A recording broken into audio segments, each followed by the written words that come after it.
Mga ka-OFW at kababayan, balak nyo bang magtayo ng sari-sari store?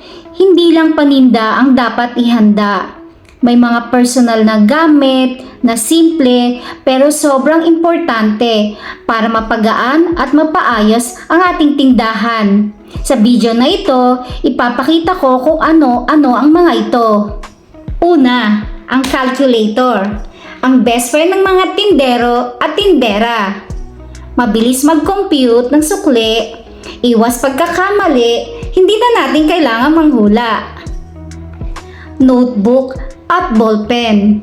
Dito natin sinusulat ang ating mga benta, utang at mga bibilhin na paninda.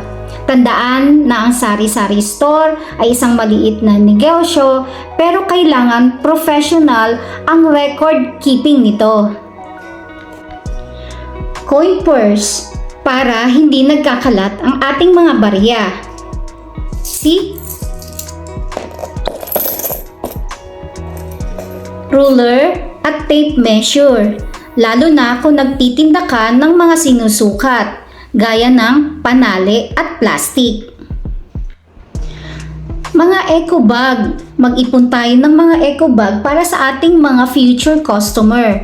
Pag namili sila ng marami, pwede natin itong gamitin. Bonus pa, eco-friendly tayo. Relo o wall clock, para alam natin kung anong oras tayo magbubukas o magsasara. Dahil ang importante, disiplina sa oras, disiplina sa negosyo. Whiteboard, kailangan din natin ito. Tulad halimbawa, kung may mga paninda tayong ma-expire, pwede natin isulat dito na maging promo sa iyong tindahan. Gunting, tape, sharpener, stapler, asan ang aking stapler?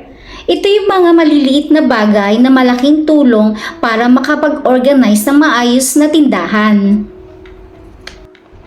Pwede ka rin magtabi ng mga maliliit na bagay, lighter, notepad, mini wallet, lalagyanan ng calling card ng mga suppliers, future suppliers, paintbrush. Marahil nagtataka kayo kung bakit meron akong paintbrush. Kasi ito ginagamit ko sa panglinis ng aking calculator. See? Tulad ng ganito. Diba? Useful. At magugulat kayo, meron din akong weighing scale ng jewelry. Ikikwento ko kung anong kwento nito sa aking mga susunod na video.